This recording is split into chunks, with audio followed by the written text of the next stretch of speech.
বিশ্বকাপ একটি টুর্নামেন্ট যার ফাইনাল দেখতে টিভির সামনে বসে আছে 150 কোটিরও বেশি মানুষ। কিন্তু জানেন কি, যে বিশ্বকাপের জন্য আজ দেশগুলো বছরের পর বছর প্রস্তুতি নেয়, সেই প্রথম বিশ্বকাপই খেলতে যেতে ইউরোপের বেশিরভাগ দেশ রাজি হয়নি। খেলোয়াড়দের বিমানে নয়, সমুদ্র পাড়ি দিয়ে যেতে হয়েছিল প্রায় 3 সপ্তাহ ধরে। ফাইনালে এমন বিতর্ক হয়েছিল যে এক ম্যাচে 2 অর্ধে ব্যবহার করা হয়েছিল 2টি ভিন্ন বল। আর সবচেয়ে অবাক করার বিষয়, এই টুর্নামেন্ট আদৌ সফল হবে কিনা তা নিয়েই নিশ্চিত ছিল না ফিফা। তাহলে কিভাবে বিশ্বকাপের সবচেয়ে বড় ক্রীড়া আসরের জন্ম হলো? চলুন ফিরে যাই 1930 সালের উরুগুয়েতে।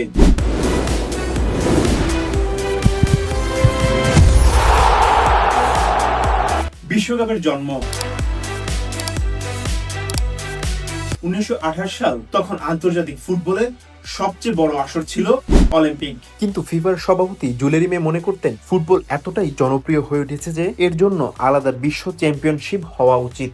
সেখান থেকেই জন্ম নেয় ফিফা বিশ্বকাপের ধারণা। কিন্তু তখনও সবচেয়ে বড় প্রশ্ন ছিল, আয়োজন করবে কে? ইংল্যান্ড আগ্রহী নয়, ইতালি প্রস্তুত নয়, ফ্রান্সও এগিয়ে আসেনি। অবশেষে দায়িত্ব নেয় ছোট্ট দেশ উরুগুয়ে। কেন? কারণ তারা তখন টানা 2 বার অলিম্পিক ফুটবল স্বর্ণপদক জিতেছে। আর 1930 সালে দেশটির স্বাধীনতার 100 বছর পূর্তি উপলক্ষে সরকার ঘোষণা দেয় বিশ্বকাপের স্টেডিয়াম নির্মাণ থেকে শুরু করে বিদেশি দলগুলোর যাতায়াত ও থাকার সমস্ত খরচ তারাই বহন করবে। ফিফার কাছে এর চেয়ে ভালো প্রস্তাব আর ছিল না। কিন্তু বিশ্বকাপ আয়োজনের সিদ্ধান্ত নেওয়াটা যতটা সহজ ছিল, সেখানে পৌঁছানো ছিল তার চেয়েও কঠিন। তখন বাণিজ্যিক বিমান ভ্রমণ প্রায় ছিলই না। ইউরোপ থেকে দক্ষিণ আমেরিকায় পৌঁছাতে খেলোয়াড়দের 2 থেকে 3 সপ্তাহ জাহাজে কাটাতে হতো। এর সঙ্গে যোগ হয় 1929 সালে গ্রেট ডিপ্রেশন, বিশ্বব্যাপী অর্থনৈতিক মন্দা। অনেক ফুটবল ফেডারেশন মনে করেছিল এত দীর্ঘ সফর করলে খেলোয়াড়দের ক্লাব ক্যারিয়ার ক্ষতিগ্রস্ত হবে। ফলে জার্মানি, ইতালি, স্পেন, নেদারল্যান্ড সহ অনেক দেশ অংশই নেয়নি।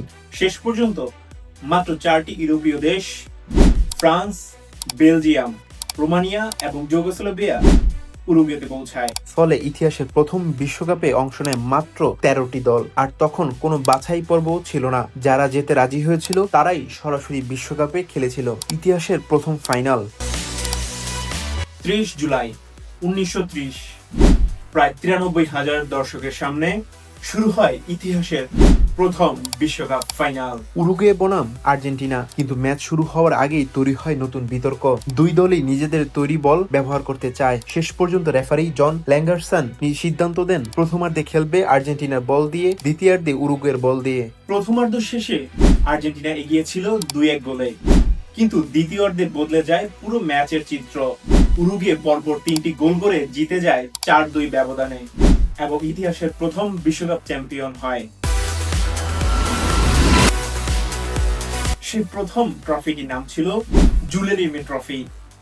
কিন্তু দুঃখের বিষয়, 1983 সালে ব্রাজিল ফুটবল ফেডারেশনের সদর দফতর থেকে এটি চুরি হয়ে যায়। আজ পর্যন্ত সেটি আর উদ্ধার করা যায়নি। ভাবুন, মাত্র 13টি দল, কোনো বাছাই পর্ব নেই, 3 সপ্তাহ সমুদ্র যাত্রা, ফাইনালে 2 রকম বল। এই অসম্ভবকে সম্ভব করার গল্প থেকেই জন্ম নিয়েছিল ফুটবল বিশ্বকাপ।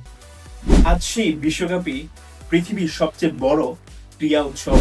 আর হয়তো 1930 সালের সেই সাহসী সিদ্ধান্ত না থাকলে আমরা কখনোই দেখতাম না পেলের জাদু, ম্যারাডোনার কিংবদন্তি কিংবা মেসির বিশ্বজয়ের অমর মুহূর্ত। আপনার মতে প্রথম বিশ্বকাপের কোন তথ্যটি সবচেয়ে অবাক করেছে? কমেন্ট করে জানাতে পারেন।